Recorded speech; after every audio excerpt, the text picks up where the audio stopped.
ধরা যাক কোনো এক কারণে আজ ১৩ই ফেব্রুয়ারি বাংলাদেশ টি-20 বিশ্বকাপ খেলবে কি খেলবে না সেই সিদ্ধান্ত নেবার শেষ দিন। ধরেন বিশ্বকাপটা ৭ই ফেব্রুয়ারি শুরু হয়নি, সেটা ২০শে ফেব্রুয়ারি থেকে শুরু হবে। ধরেন এই বিশ্বকাপে বাংলাদেশের খেলা না খেলা ঘিরে যা যা ঘটনাপ্রবাহ ঘটেছে সেগুলা ওই একই রকমভাবে ঘটবে।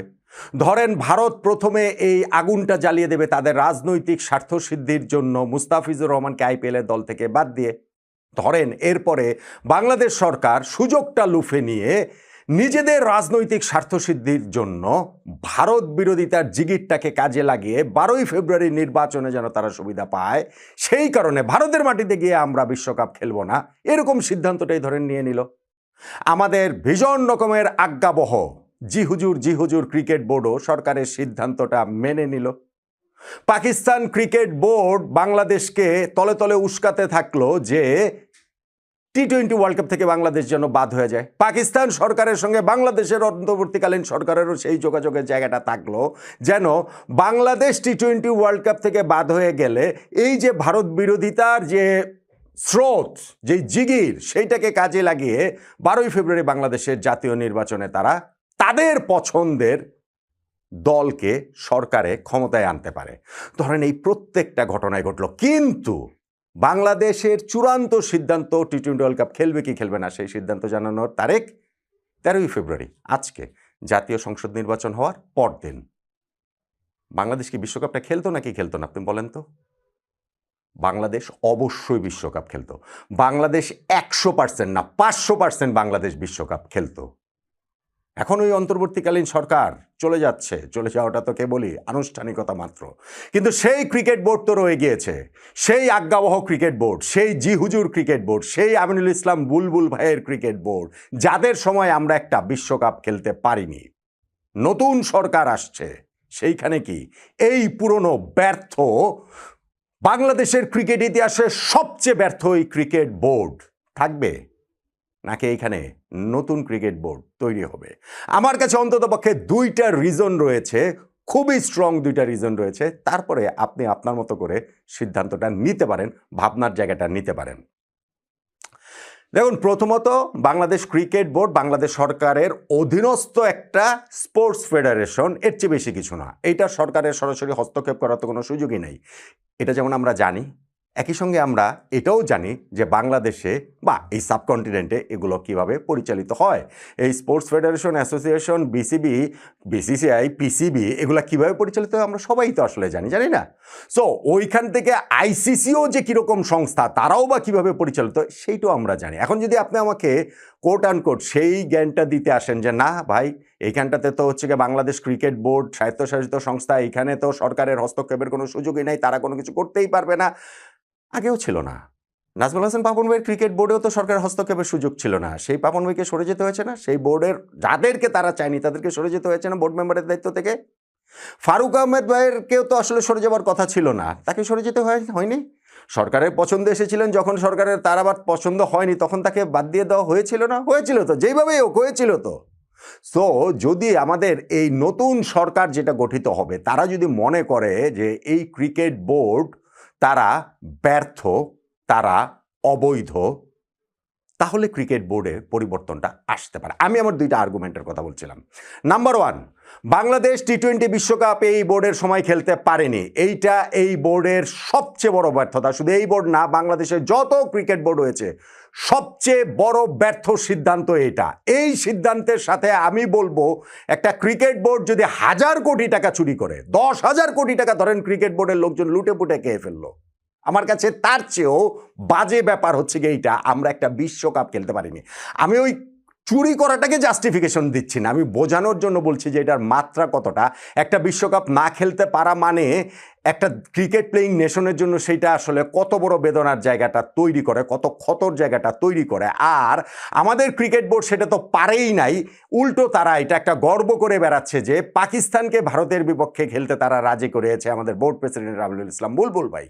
নিজের দেশের ক্রিকেট বোর্ডকে যিনি সরকারকে যিনি রাজি করাতে পারেননি ওয়ার্ল্ড কাপে খেলানোর জন্য, তিনি Bharat, Pakistan, ICC, BCCI, PCB সব কিছুকে রাজি করে ফেলেছেন। এত বড় সংগঠক যে বাংলার মাটিতে মাটিতে জন্মে গেল কখন কিভাবে আমরা ভাই সেটা বুঝতেই পারলাম না।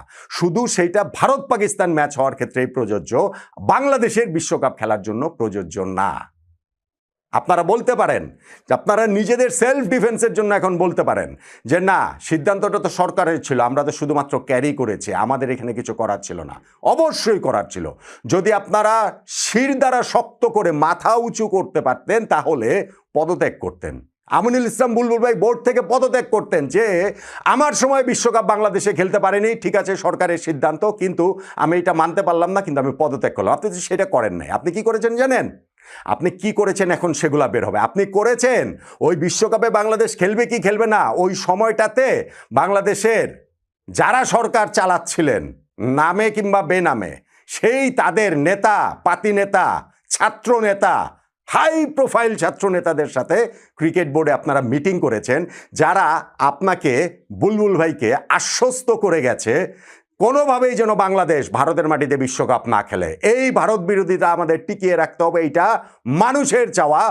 এই জন্য যা যা সাপোর্ট দেওয়া দরকার আপনাকে সাপোর্ট আমরা দিব, আপনাদের বোর্ডকে আমরা সাপোর্ট দিব। অনলাইনে যা সাপোর্ট দেওয়া দরকার, এর পক্ষে যারা বলবেন তাদের বিপক্ষে আমরা সবাই মিলে আমাদের ফোর্স নিয়ে ঝাঁপিয়ে পড়ব। এইসব মিটিং টিটিং আপনারা করেছেন, আসবে, সামনে আসবে ক্রমশ প্রকাশ্য।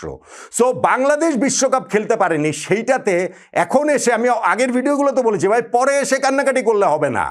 আমাদের কাছে এসে ইন্টারভিউ দিবেন, কান্নাকাটি করবেন যে না বাংলাদেশ খেলতে পারেনি, আমার হৃদয়ে কত রক্তক্ষরণ হচ্ছে, আমাদের কত কষ্ট হচ্ছে, কিন্তু আমরা ওই হাসি ভুলবো না যে পাকিস্তানকে ভারতের বিপক্ষে খেলতে রাজি করানোতে আপনি যে খুশি হয়েছেন, আপনি যে হাসি মিডিয়ার সামনে দিয়েছেন, কিন্তু বাংলাদেশ যখন বিশ্বকাপে খেলতে না পারে সেই কষ্ট তখন মনে হয়েছিল যেন আপনি ভুলে গিয়েছেন। কেননা রাজনৈতিক এজেন্ডাটা সার্ভ করার ক্ষেত্রে আপনি একটা টুল হিসাবে কাজ করেছেন। বাংলাদেশ ক্রিকেটকে এইখানটাতে জিম্মি করা হয়েছে। বাংলাদেশের ক্রিকেটের মাথায় লবণ রেখে বড়ি খাওয়ার চেষ্টাটা করা হয়েছে এবং বড়িটা খেয়ে ফেলেছেন, আমাদের টি-20 ওয়ার্ল্ড কাপটা খেয়ে ফেলেছেন। ফলে একটা বিশ্বকাপ যে আমরা খেলতে পারি নাই, এইটা এই বোর্ডের সবচেয়ে বড় ব্যর্থতা। বাংলাদেশের ক্রিকেট ইতিহাসের সকল বোর্ডের সব ব্যর্থতার মধ্যে এইটা সবচেয়ে উপরে আমি রাখবো। তারপরে কি এই ক্রিকেট বোর্ড টিকে থাকবে? নাম্বার 2, এই ক্রিকেট বোর্ডের নির্বাচনটা কিভাবে হয়েছে, সেটা কি বৈধ ছিল না অবৈধ ছিল? আপনি বলতে পারেন যে না তামিম ইকবাল বলেন অবৈধ, বা বিএনপির যিনি ওই এইবার হচ্ছে গিয়ে আমিনুল হক, তাদের ওই স্পোর্টস নিয়ে যিনি হচ্ছে গিয়ে কাজ করেন, নির্বাচনে যদিও হেরে গিয়েছেন, তিনি যেমন বলেন যে এইটা অবৈধ ক্রিকেট বোর্ড। আপনারা বৈধতার সার্টিফিকেট নিয়ে টিকেছিলেন। সেই বৈধতার সার্টিফিকেট কোন সময়ে?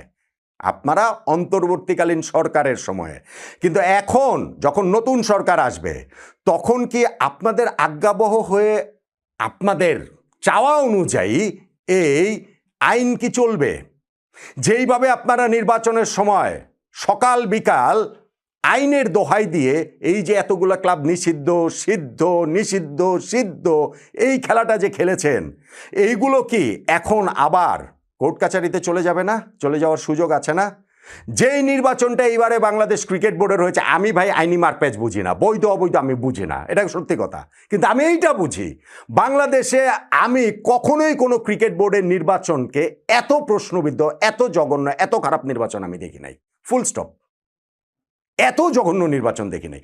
হতে পারে এত জঘন্য হবার পরেও সেইটা আইনি প্রক্রিয়ায় বৈধ হতে পারে, কিন্তু তখন যেই অন্তর্বর্তীকালীন সরকারের সময়ে আদালত থেকে যে বৈধতা আপনারা পাবেন, নতুন সরকারের সময় সেটা তো নাও পেতে পারেন।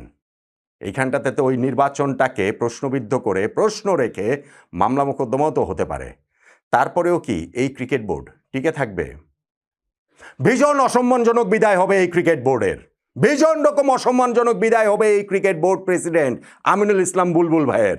বাংলাদেশের প্রথম বিশ্বকাপের ক্যাপ্টেন, প্রথম টেস্টের সেঞ্চুরিয়ানের এই রকম করুণ বিদায় আমাদের ক্রিকেট প্রেমীদের হৃদয়ে রক্তক্ষরণ ঘটাবে। কিন্তু যা যা করেছেন আপনারা, যেইভাবে ক্ষমতার লোভে ক্রিকেট বোর্ডের নির্বাচনটা ম্যানিপুলেশনে সায় দিয়েছেন এবং এটার পার্ট হিসেবেই ছিলেন, শুধুমাত্র আপনাকে ওইগুলো করে গ্লোরিফাই করে এক সাইডে সরিয়ে রাখার উপায় নেই।